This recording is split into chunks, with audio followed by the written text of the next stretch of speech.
Fala, galera da MAMB, muito boa noite. Meu nome é Fernando Chiodini e hoje convido aqui o Dr. Cláudio Gaspar, um grande amigo, médico psiquiatra, formado pela Escola Paulista de Medicina, fez a especialização dele em psiquiatria infantil, também na Escola Paulista de Medicina. Psiquiatria e psiquiatria infantil, né? Psiquiatria e psiquiatria infantil. E agora a gente vai falar um pouquinho sobre burnout e depressão. Uma grande alegria ter ele aqui no canal, uma pessoa fantástica, excelente profissional. E hoje vamos conversar um pouquinho aí sobre esse tema aí tão importante nesses temas de COVID, nesses tempos de Covid, né? Certeza que nós, médicos, sofremos muito com isso, né? Senão a gente é colegas nossos, né? Tanto da equipe multiprofissional, né? Então, nossa, é um assunto muito prevalente nesses tempos, né? Então, vamos conversar um pouquinho sobre isso. E, inicialmente, vamos falar sobre o que é, né, burnout, né? O que é a definição, né, de burnout. Então, Claudião. Vamos lá. Senhores, olá, muito obrigado por esse convite. A MAMB é realmente fenomenal, eu acho espetacular a ideia de vocês. Então, primeiro, parabenizar a ideia. É espetacular, né? Tem tudo para mudar realmente a forma que o médico generalista consegue ter acesso a informações, às vezes em artigos que só os especialistas têm acesso, e digerir isso para o público para que todo mundo consiga melhorar sua prática clínica. Eu acho que esse é o grande objetivo, né? Ou eu entendi tudo errado? Não, tá tudo certo. Esse é o nosso objetivo mesmo. E eu espero contribuir aqui com a questão psiquiátrica, né? Vamos começar com burnout. Eu acho que é um tema fundamental, né? O que é o burnout? Burnout não é uma doença que entra no DSM-5, que é a Bíblia da psiquiatria. O burnout, na CID-10, também não está bem caracterizado. O burnout vai entrar na CID-11, 2022 já está valendo, como uma doença do trabalho. Então, ele não entra no grupo das doenças de saúde mental da psiquiatria, o capítulo 6, vai entrar no capítulo de doenças do trabalho, tá? Qual a questão do burnout? Ele tem uma tríade, né, de sintomas. A principal é fadiga, cansaço relacionado ao trabalho. Então, é o acordar no dia e falar assim, putz, para não falar outros palavrões, mais um dia, vou ter que sair da cama, vou ter que ir lá para o meu trabalho, vou ter que fazer aquilo, vou ter que fazer aquele serviço repetitivo, estou cansado. E aí, durante o trabalho, você fica cansado. Começa assim, né? Começa com cansaço, com uma falta de vontade de sair da cama. E isso pode ir progredindo. Eu me sinto cansado o dia inteiro. Fadiga é o essencial, é o critério essencial. E aqui a gente já vai entrar nos outros critérios. Um ou outro e ou outro. Falta uma despersonalização. Então o médico que está lá no pronto-socorro atende e já se sente meio robô. Né? Não consegue, ele vai perdendo aquela empatia, aquela questão da relação humana, médico-paciente. Não é por mal. Não é por mal. É porque ele está tão fadigado que o sistema de empatia já vai começando a ficar comprometido. Ele não consegue. Ele vai se sentindo um robô. Isso é uma queixa muito frequente. Isso eu não estou falando só para médico. Isso estou falando para várias profissões. Então eu vou lá, eu trabalho com estratégia de marketing, adoro o que eu faço, e de repente eu estou tão sobrecarregado que eu estou ali, eu perco minha criatividade, eu perco tudo que eu gosto porque eu estou me sentindo um robô fazendo um trabalho repetitivo e chato. Então é a fadiga, essa falta essa despersonalização, entre aspas, e a desrealização. Que putz, eu amo medicina, eu amo ser psiquiatra, mas eu tô tão sobrecarregado, me sentindo tão robotizado, que eu não gosto mais disso. Eu não sinto mais prazer, eu não vejo sentido. O que é que eu estou fazendo da minha vida? Pode levar a questões existenciais. O que eu estou fazendo da minha vida? Esse é o burnout. Então, muitas vezes o paciente, ele ama o que ele está fazendo, é a profissão dos sonhos dele, mas ele não consegue mais nem ver sentido naquilo. E às vezes as pessoas tomam decisões existenciais. Então eu vou mudar de profissão, eu vou mudar de carreira, eu vou sair desse emprego que eu sempre amei, baseado em sintoma, em uma doença do trabalho. Então, definindo, começando dessa forma, o burnout é isso. Não sei se deu para ficar claro. Não, muito claro, foi extremamente claro. Essa tríade de sintomas de a gente que vem de um hospital público, né, pronto-socorro porta aberta, a gente vê isso do dia a dia, né? Não só também como nos médicos, como você falou, né, mas a gente vê os pacientes mesmo, né, reclamando sobre isso, ou de outras profissões, né, em geral. E vamos pegar o contexto pandemia, né, Fernandinho? Pega o contexto da pandemia, meu querido. Capitalismo selvagem. As pessoas estão cada vez mais desempregadas, os serviços vão reduzindo o número de funcionários e os funcionários que sobram, eles vão aumentando suas atribuições. Então, quando você vê, o cara tá ali tendo que fazer um monte de coisa, o dia tem só 24 horas, ele precisa dormir pelo menos ali um terço, ele não consegue dar conta, não consegue dar conta. E aí você vai tendo uma epidemia de burnout. A epidemia do Covid está terrível, mas a epidemia de saúde mental é a pior. Claro, tem Sem todas dúvida. as mortes, pelo amor de Deus, eu não estou minimizando isso, mas a pandemia, em termos de saúde mental, é o principal impacto público. Não, sem Você faz dúvida. com que as pessoas não produzam mais. Para cada pessoa que morreu do Covid, quantos familiares não estão ali num luto, perdendo também capacidade de trabalho, às vezes entrando em quadros depressivos? Quantos médicos não estão, ou enfermeiros, profissionais de saúde de uma forma geral, não estão presenciando tantas mortes e tanta impotência que eles vão entrando num burnout e às vezes até no estresse pós-traumático, né? Então a saúde mental está explodindo nesse período e burnout, meu amigo, olha o quanto que eu estou tendo que afastar profissional, é muito impressionante. Todos os meus colegas também, a procura por saúde mental aumentou muito, e eu sei que isso repercute no atendimento do clínico geral, isso repercute no atendimento do médico de família, porque os pacientes vão chegando, eles vão ficando cada vez mais adoecidos em termos de saúde mental, eles não dão conta do trabalho. Sim. Quando que a gente suspeita, Claudião, então, do burnout? A gente vai suspeitar só nessa tríade ou tem alguma manifestação que, por exemplo, não se encaixa assim nessa tríade além disso? Sim, então, aqui entra a distinção, né, que eu acho importante distinguir a depressão do burnout. Certo. Então, Muito, muito tempo muito difícil. Eu tenho muita dificuldade de não vai ter diferenciar. mais, com essa conversa não vai ter mais. Não, Que mentira, bom. é difícil mesmo. Muitas vezes a gente se depara com um paciente no quadro de burnout e afasta ele. Fala assim, olha, não tá dando, vou te afastar. E você afasta a pessoa do trabalho. Com este afastamento, ela melhora. No outro dia, ela tá muito melhor. Tudo bem, a maior Entendi. parte das pessoas vai estar melhor. Mas aí ele se sustenta por um período melhor. E ela não tá bem, ela não deprimiu. Então, como diferenciar burnout de depressão? E aí, como ver os sinais precoces? Burnout e depressão. Depressão é uma doença cerebral, inflamatória, pega todos os órgãos. Acabou essa palhaçada de que depressão é só uma doença cerebral, acabou. A gente já sabe que aumenta muito o marcador inflamatório, você assim, faz parte, né? Aumenta risco cardiovascular. Sem Então dúvida. temos muitas repercussões. A depressão é uma doença biológica, certo? Biopsicossocial, Certo. que é associada ao estresse ambiental e uma vulnerabilidade genética. Um dos estressores ambientais é o burnout. Certo. Então, o trabalho como um estresse ambiental, às vezes um relacionamento como um estresse ambiental, às vezes questões com amigos, questões com família, questões com estudo, questões existenciais mesmo, vão somando estressores ambientais, lutos, e você tem uma vulnerabilidade genética, você deprime.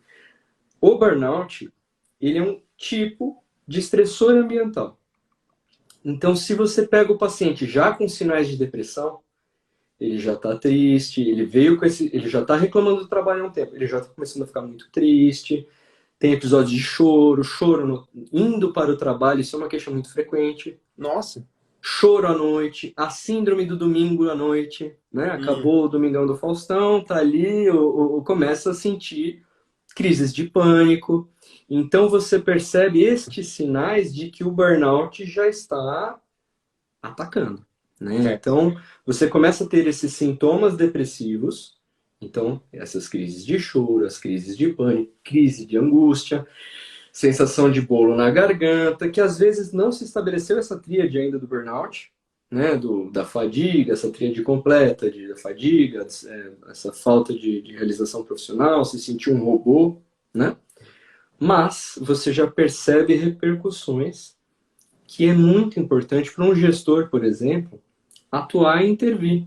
Muitas vezes você não precisa afastar a pessoa que está sofrendo de burnout.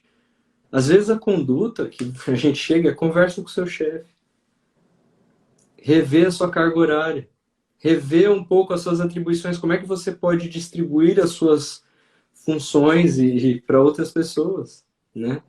Então, acho que Muito seriam esses interessante sinais. isso, né? Muito interessante que você trouxe, né? Às vezes a gente médico, principalmente o clínico, né? Eu posso falar isso, né? Mas assim, a gente vem com essa mentalidade de já querer receber um diagnóstico, dar um diagnóstico para o paciente, e em seguida você já quer dar um tratamento, né? Um tratamento, às vezes, muitas vezes, farmacológico, né? E às vezes isso que você falou é muito interessante, né? Às vezes só a conversa mesmo da pessoa com os seus relacionamentos de trabalho, isso já poderia resolver, né? E outra coisa que eu queria perguntar para você é o seguinte, se eu entendi direito, mas assim, então o burnout pode coexistir, então, com outras doenças psiquiátricas, né? E às vezes ser o desencadeador delas também, ou não? Perfeito. E aí, a questão do burnout e depressão. Tem quem não diferenciasse fenomenologicamente o que é um burnout de uma depressão. Burnout seria um subtipo de depressão. Mas Entendi. a CID-11 já deixa muito claro. Burnout é uma doença do trabalho que é um enorme fator de risco para o paciente deprimido.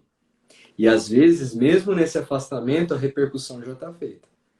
O paciente está num quadro depressivo, essa desrealização, essa falta de essa questão de não sei o que eu estou fazendo com essa profissão, já liga a região cerebral da desesperança, que já vai ligar para as vias também de ideação suicida, de toda a suicidalidade, que vai desde putz, queria sumir, preferi estar morto, estou pensando em como tirar minha própria vida, para a tentativa de suicídio. Então, muitas vezes o quadro depressivo se instala e aí sim a gente vai precisar de uma abordagem farmacológica ou psicoterapêutica, ou os dois combinados, né? Entendi. Fala um pouquinho para a gente, então, dessas linhas gerais, então, de tratamento farmacológico. Tem algum tipo de medicamento para cada tipo de... Cada paciente tem um jeito, né? Uma relação dele com o trabalho, uma relação dele com o quadro depressivo e outros comorbidades, né? Que acabam interferindo na escolha do antidepressivo, né? Então, fala para a gente um pouquinho aí sobre essas linhas gerais de tratamento. Primeiro a nuance, é conseguir entender o paciente deprimiu de fato ou a gente ainda está falando de um burnout. Às vezes o paciente nem precisou ser afastado, mas mesmo no contexto do trabalho ele já tem tantos sintomas depressivos e numa intensidade tão grande que a gente já considera que ele está num quadro depressivo e precisa tratar depressão. Então, o tratamento do burnout são essas intervenções de trabalho, essas intervenções de afastamento, conversar novamente com os chefes, rever o papel no trabalho, ampliar o repertório socioocupacional. Esse é um tratamento muito legal para o burnout. O que eu estou querendo dizer? Parece grego. Vamos supor que a gente tem um prato de comida e esse é o nosso repertório de vida. E aí ali só tem arroz e feijão, que é o trabalho, né? Você só tem arroz e feijão. Que horror, né? Ampliação de repertório socioocupacional, ela é muito importante para a saúde mental. Então você coloca ali uma atividade física, você coloca ali atividades de lazer, esportes que você goste, ler livros, tomar sol, sair para passear, sair com os amigos. Você vai ampliando e fazendo um prato mais colorido, como os nutricionistas adoram. E esse tratamento de ampliar o repertório já melhora o burnout, mesmo que o trabalho não mude. Porque o paciente ele sabe que o trabalho vai ser ali autolimitado, ele vai ter um momento que ele vai descansar, ele vai ter um momento que vai ver a série que gosta, vai ter um momento que vai votar no Big Brother, vai ter um momento que vai estar fazendo alguma coisa que lhe dá prazer. E esse momento da pandemia é muito, muito difícil, porque o trabalho que era localizado fisicamente fora de casa já Ficou não é dentro mais. de casa agora, né? Já não é mais. Em qualquer lugar você está trabalhando. Aqui a gente está trabalhando. Né? De casa, eu acho que você está de casa também. Com Então, certeza. tudo vira... Você não consegue mais diferenciar o que que era a minha sala e agora que eu ficava tranquilo e ficava com a perna para cima, e agora o que que é minha sala, que eu tô no WhatsApp, vendo mensagem, respondendo Reunião do Zoom. paciente, no Zoom, reunião no Zoom. Então, com você perdendo essas divisões espaciais, fica tudo um grande arroz e feijão. Você está ali o tempo todo trabalhando. Você se sente escravo daquilo. A gente está enclausurado, a gente não consegue sair. E isso é uma restrição de repertório que vai fazendo com que o paciente piore esse burnout. Então, se a gente está falando do burnout, é isso. Modificações no trabalho e ampliação do repertório socioocupacional. Se a gente está falando de um burnout que já está evoluindo para um quadro depressivo ou de uma depressão instalada, precisamos primeiro entender o que é depressão. Depressão são duas coisas, dois critérios essenciais. Tem que ter tristeza e ou falta de prazer. É fundamental que tenha um ou outro, tá? Detalhes, dicas. Depressão no homem é muito irritada. Às vezes o homem não consegue reconhecer, eu estou triste, né? Ele age como raiva. Né? Então, às vezes, o exercício é até pegar aquelas coisinhas do divertidamente, mostrar as bolinhas, isso é raiva, isso é tristeza, né? Bem TCC, assim, para mostrar, olha, reconheça que seu sentimento é de tristeza, não de raiva, às vezes a reação é de raiva, né? Então, tristeza e irritabilidade são sintomas de depressão e a falta de prazer. Existem dois tipos de falta de prazer. A falta de antecipação de prazer, então você pensa assim, putz, eu vou sair, vai ser um saco, tá com aquelas pessoas, vai ter que conversar, que saco, que preguiça, não quero ir. Mas aí você vai e você gosta. Então você antecipou que ia ser chato, já é um tipo de anedonia, de falta de prazer, antecipatória, mas você consegue consumir o prazer. Então você vai e você gosta, né? Dá tudo certo, você curte. Então seu sistema de prazer, sistema hedônico, está preservado. E existe a anedonia global, que é a falta de prazer em todos os aspectos. Você não antecipa prazer, nossa, que saco, vai ser um saco. E aí quando você chega lá, é um saco mesmo. Você não consegue sentir prazer por nada e as outras pessoas estão se divertindo, né?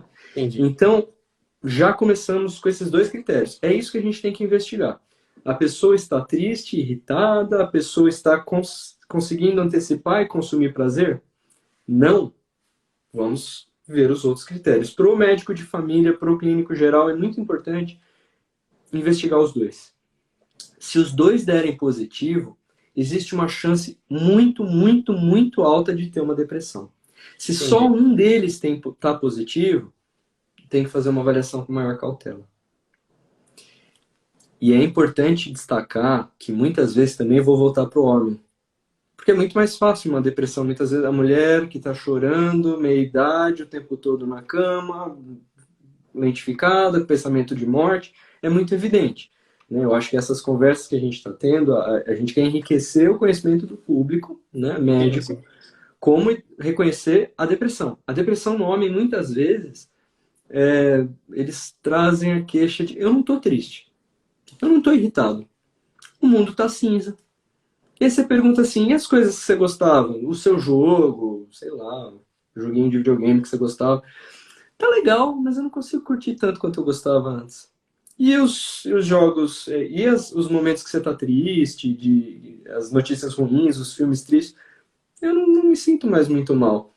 Vira um achatamento afetivo. Nada que é legal é tão legal, nada que é chato é tão chato, e isso é um tipo de anedonia. E às vezes o paciente está deprimido sem falar que está triste. Muito bom. Então, depressão é um nome horroroso. Deveria se chamar síndrome de Robles. Porque aí as pessoas não iam achar que depressão tem que ter tristeza.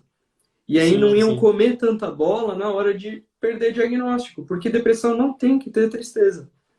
Entendi. Além desses sintomas, a gente vai ver sono, apetite, a capacidade de concentração, que no burnout já vai estar prejudicada, né? Até pela CID-11 isso entra como um dos critérios. A baixa produtividade por dificuldade de concentração, que é um sintoma depressivo também, né? Eles se coincidem. Você também vai ter outros sintomas tipo desesperança, pensamento de morte, pensamento de culpa, de menos-valia, de inutilidade, se sentir um peso para as outras pessoas. Basicamente, e baixa energia, que também é outro sintoma do burnout. Então, esses sintomas que se confundem, a gente tem que lembrar daquele diagrama de Venn do colegial. Então, o sintoma que é do burnout e da depressão, que é tipo fadiga e dificuldade de concentração, eles não diferenciam um do outro. Entendi. O que diferencia é isso. Já tem alteração do sono, de apetite, já tem um pensamento de morte.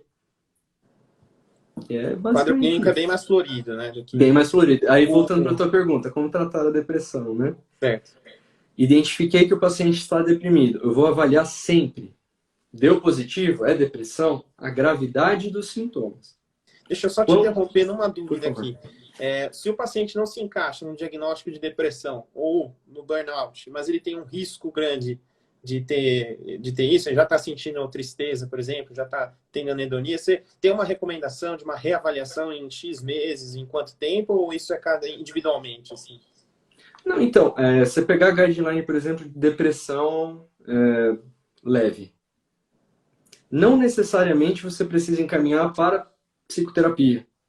Certo. Conduta pode ser expectante. Então, reavaliação em 6 semanas e modificar estilo de vida. Lembra que eu falei do prato, o prato Sim, não sim. colorido? Então, colocar atividade física, atividades de lazer, regular o sono.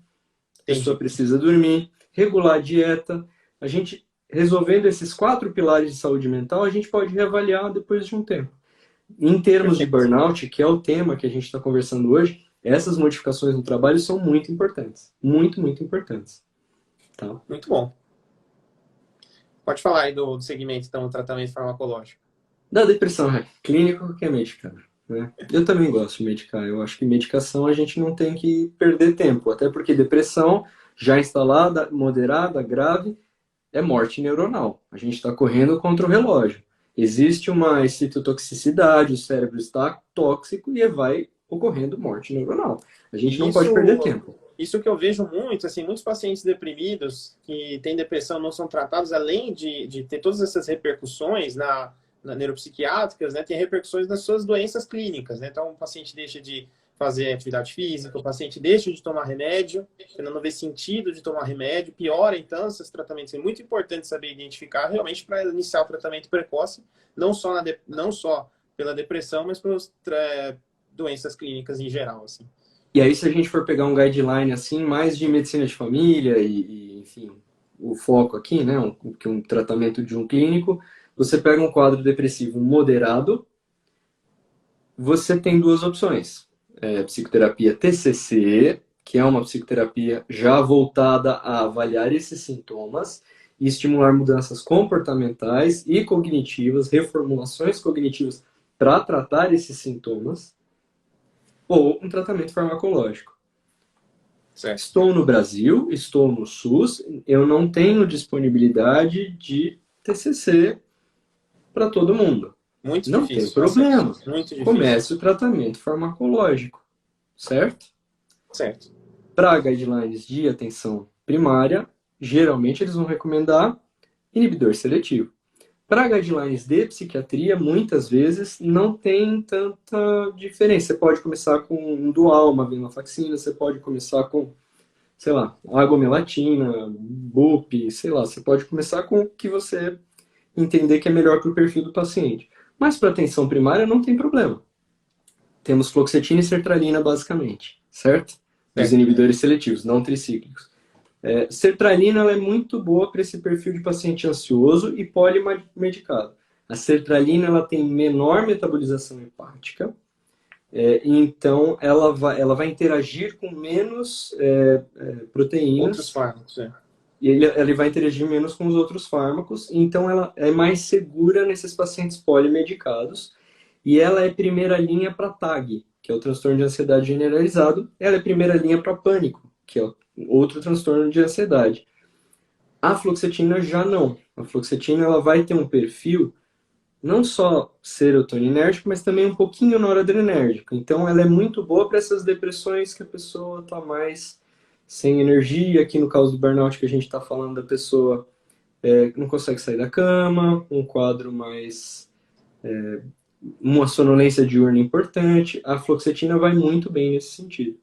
Tá? Certo. Mas ela tem que tomar cuidado com essa interação medicamentosa. Tem muitas medicações que ela vai interagir. Tem medicação para o paciente, vou reavaliá-lo. Quanto tempo? 2 a 4 semanas. de uma intervenção medicamentosa, de uma intervenção de psicoterapia, 6 semanas, TCC, focado. Reavaliei o paciente. Ele teve alguma resposta? Vou melhorando a medicação. Até chegar numa dose que ele pare de ter sintomas. Não teve muita resposta, eu posso trocar para outro inibidor seletivo. Ou, se ele vai melhorando, aí vai ter várias estratégias de potencialização. Às vezes ele melhorou de todos os sintomas depressivos, mas sobrou um pouquinho de insônia. Na atenção básica, você pode dar um pouco de, sei lá, amitriptilina, por exemplo, para ajudar no sono.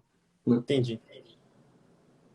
Claudio, deixa eu só perguntar uma coisa. Manda. Tem algum tipo de score que a gente consegue usar para identificação, né, de burnout ou identificação de depressão, ou até mesmo acompanhar esse tratamento?